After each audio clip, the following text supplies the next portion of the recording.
ओम शांति। आज हम 25 में 73 की अव्यक्तवाणी सुनते हैं। आज की वाणी का सार है भविष्य प्लान। विश्व परिवर्तक, विश्व कल्याणकारी, वरदानी व महादानी, नज़र से निहाल करने वाले बाबा बोले, अपने को विश्व परिवर्तक व विश्व कल्याणकारी समझते हो। विश्व की हर आत्मा को संदेश देने वाले समझते हुए विश्व में कहाँ तक संदेश दे पाए हैं, इसका हिसाब किताब निकालते रहते हो। जहाँ जहाँ संदेश देने का कर्तव्य अब होने वाला है, इसके लिए नए नए प्लान्स बना रहे हो। जो जिसका कर्तव्य व जिम्मेवारी होती है, उस कर्तव्य के प्रति उसके सदैव प्लान्स चलते रहते हैं। कहीं भी संदेश देने के लिए व बाप के परिचय का आवाज़ फैलाने के लिए अभी तक जो भी भिन्न भिन्न प्लान्स प्रैक्टिकल में लाते हो, उनमें मुख्य प्रयत्न यही करते हो कि जिस धरती पर व जिस स्थान पर संदेश देना है, वहाँ पहले तो स्टेज तैयार करते हो, स्पीच तैयार करते हो और पब्लिसिटी के भिन्न भिन्न साधन अपनाते हो, जिस द्वारा उसी स्थान की आत्माओं को संदेश देने का कर्तव्य करते रहते हो। लेकिन इन साधनों द्वारा अभी तक विश्व की अंश मात्र आत्माओं को ही संदेश दे पाए हो।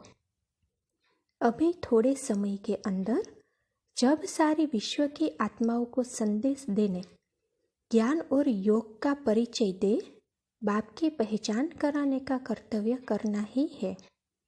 साथ साथ इस प्रकृति को भी पावन बनाना है, तब ही विश्व परिवर्तन होगा। इसके लिए थोड़े समय में बहुत बड़ा कार्य करने के लिए भविष्य कौन सा प्लान बनाया है, वह रूपरेखा बुद्धि में आती है। अभी जो कर रहे हो वही रूपरेखा है या वह कुछ भिन्न है? वह क्या है? वह इन एडवांस देखते हो या वह चलते चलते देखते हो? अगर स्पष्ट है तो 2 शब्द में सुनाओ। जब समय भी शॉर्ट है तो प्लान भी शॉर्ट चाहिए। शॉर्ट हो लेकिन पावरफुल हो। वह 2 शब्द कौन से है? भविष्य प्लान प्रैक्टिकल रूप में 2 शब्दों के आधार पर ही होना है। वह 2 शब्द पहले भी सुनाए थे। तो देखो बाबा क्या कहते हैं कि एक तो साक्षात बाप मूर्त और दूसरा साक्षी और साक्षात्कार मूर्त। जब तक यह दोनों मूर्त न बनी है, तब तक सारे विश्व का परिवर्तन थोड़े समय में कर नहीं पाएंगे। इस प्लान को प्रैक्टिकल में लाने के लिए जैसे अब भी स्टेज और स्पीच तैयार करते हो, वैसे ही आपको अपनी स्थिति की स्टेज तैयार करनी पड़े। अपने फीचर्स द्वारा फ्यूचर का साक्षात्कार करने के लिए जैसे भिन्न भिन्न पॉइंट्स सोचते हुए स्टेज तैयार करते हो, वैसे ही इस सूरत के बीच जो भी मुख्य कर्मेंद्रियां है, उन कर्मेंद्रियों द्वारा बाप के चरित्र, बाप के कर्तव्य का साक्षात्कार हो, बाप के गुणों का साक्षात्कार हो। यह भिन्न भिन्न पॉइंट्स तैयार करने पड़े। नयनों द्वारा नज़र से निहाल कर सको, अर्थात नयनों की दृष्टि द्वारा उन आत्माओं की दृष्टि, वृत्ति, स्मृति और कृति चेंज कर दो। मस्तिष्क द्वारा अपने व सभी के स्वरूपों का स्पष्ट साक्षात्कार कराओ। होठों द्वारा रूहानी मुस्कुराहट से अविनाशी खुशी का अनुभव कराओ। सारे चेहरे द्वारा वर्तमान श्रेष्ठ पोजीशन और भविष्य पोजीशन का साक्षात्कार कराओ। अपने श्रेष्ठ संकल्प द्वारा अन्य आत्माओं के व्यर्थ संकल्पों व विकल्पों की बढ़ती हुई बाढ़ से और अपनी शक्ति से अल्प समय में किनारा कर दिखाओ। व्यर्थ संकल्पों को शुद्ध संकल्पों में परिवर्तित कर डालो। अपने एक बोल द्वारा अनेक समय की तड़पती हुई आत्माओं को अपने निशाने का, अपनी मंजिल के ठिकाने का अनुभव कराओ। वह एक बोल कौन सा? शिव बाबा। शिव बाबा कहने से ही ठिकाना व निशाना मिल जाए। अपने हर कर्म अर्थात चरित्र द्वारा, चरित्र सिर्फ बाप के नहीं है, आप हर श्रेष्ठ आत्माओं के श्रेष्ठ कर्म भी चरित्र है। साधारण कर्म को चरित्र नहीं कहेंगे, तो हर श्रेष्ठ कर्म रूपी चरित्र द्वारा बाप का चित्र दिखाओ। जब ऐसी रूहानी प्रैक्टिकल स्पीच करेंगे तब थोड़े समय में विश्व का परिवर्तन करेंगे। इसके लिए स्टेज भी चाहिए। स्टेज की तैयारी में क्या क्या मुख्य साधन अपनाते हो वह तो जानते हो ना। वह आप लोगों की विशेष निशानी है। स्टेज को सफ़ेद करते हो, यही आप लोगों की मुख्य निशानी अथवा सिंबल है। जैसे ड्रेस प्रसिद्ध है ना, तो जैसी आत्मा की स्टेज वैसी बाहर की स्टेज को भी रूप देते हो।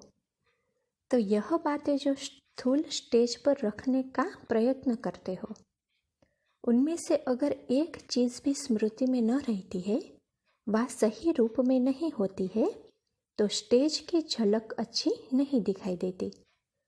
इसी प्रमाण जब अपनी स्थिति की स्टेज द्वारा प्रैक्टिकल स्पीच करनी है, तो इसके लिए भी इन सभी बातों की तैयारी चाहिए। लाइट चाहिए, अर्थात डबल लाइट स्वरूप की स्टेज चाहिए। यह तो जानते हो ना, दोनों ही लाइट। अगर स्टेज पर कोई हल्का न हो, उठने बैठने में भारी हो, तो स्पीच सुनने के बजाय लोग उसको ही देखने लग जाएंगे। तो यहाँ पर डबल लाइट की स्थिति चाहिए और माइक ऐसा पावरफुल हो जो दूर तक आवाज़ स्पष्ट रूप में पहुँच जाए। तो माइक में भी माइट हो। एक संकल्प करो, एक नज़र डालने से ही वह नज़र और वह संकल्प लाइट हाउस का कार्य करे। एक स्थान पर होते हुए भी अनेक आत्माओं पर आपके श्रेष्ठ संकल्प और दिव्य नज़र का प्रभाव पड़े, ऐसा पावरफुल माइक बनना पड़े। तो माइक कौन सा हुआ? संकल्प और नज़र, दिव्य और रूहानी दृष्टि। ऐसे ही वाइटनेस अर्थात स्वच्छ बुद्धि चाहिए, उनमें जरा भी कोई दाग न हो। अगर स्टेज पर कोई दाग होगा, वाइटनेस नहीं होगी, तो सभी का अटेंशन न चाहते भी उस तरफ जाएगा। और बाद में स्लोगन का श्रृंगार चाहिए। इस स्थिति की स्टेज पर कौन से स्लोगन का श्रृंगार चाहिए? स्थिति की स्टेज और प्रैक्टिकल मन वाणी कर्म की स्पीच। ऐसी स्टेज के लिए स्लोगन कौन से चाहिए? तो देखो अभी बाबा वह बताते हैं। तो देखो बाबा कहते हैं कि एक, मैं आत्मा विश्व कल्याण के श्रेष्ठ कर्तव्य के प्रति सर्वशक्तिवान बाप द्वारा निमित्त बनी हुई हूँ। यह स्लोगन स्मृति में रहे।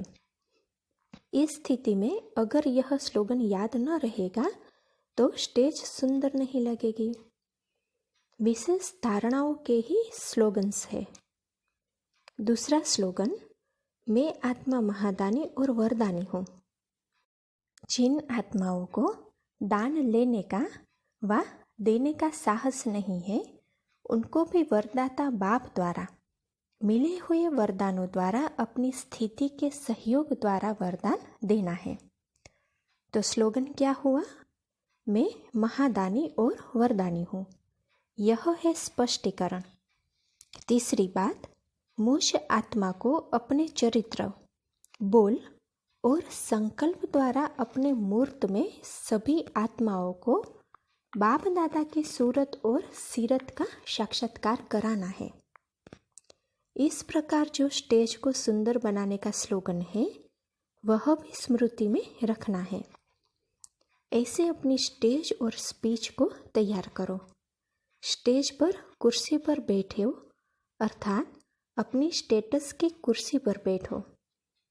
तो स्टेज, स्पीच और स्टेटस, ये तीनों ही आवश्यक है। फिर थोड़े समय में विश्व को परिवर्तन कर लेंगे।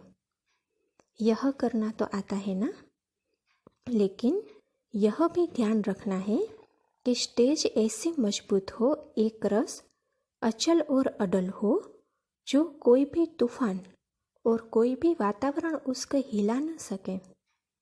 ऐसे अपनी तैयारी करो। क्या ऐसी प्रैक्टिस है? क्या ऐसे एवर रेडी हो और एवर हैप्पी हो, जो एक सेकंड में जैसी स्थिति, जैसा स्थान और जैसी आत्माओं की धरती, उस प्रमाण थोड़े समय में अपनी स्टेज तैयार कर प्रैक्टिकल स्पीच कर सको। समझा? यह है भविष्य प्लान। अच्छा, ऐसे सदा अपनी स्टेज द्वारा, स्टेटस द्वारा सर्व आत्माओं को अपने संपूर्ण स्टेज और अपने वास्तविक स्टेटस का साक्षात्कार कराने वाले श्रेष्ठ आत्माओं को, विश्व कल्याणकारी आत्माओं को बाप दादा का याद प्यार और नमस्ते। अभी महावाक्य का सार सुनते हैं। तो पहली पॉइंट है, जैसे सेवा करने के लिए स्टेज स्पीच तैयार करते हो, तो विश्व सेवा के लिए अपनी स्थिति की स्टेज तैयार करनी है। सूरत के बीच जो कर्मेंद्रिया है, उन द्वारा बाप के चरित्र और बाप के कर्तव्य का साक्षात्कार कराना है। नयनों द्वारा नजर से निहाल कर सको। मस्तिष्क द्वारा सभी के स्वरूप का स्पष्ट साक्षात्कार कराओ। होठों पर रूहानी मुस्कुराहट से अविनाशी खुशी का अनुभव कराओ। दूसरी पॉइंट, हर श्रेष्ठ आत्मा के श्रेष्ठ कर्म चरित्र है। साधारण कर्म को चरित्र नहीं कहेंगे। तो हर श्रेष्ठ कर्म रूपी चरित्र द्वारा बाप का चित्र दिखाओ। ऐसी रूहानी प्रैक्टिकल स्पीच करने से ही विश्व परिवर्तन कर सकेंगे। अच्छा, ओम शांति। ओम शांति।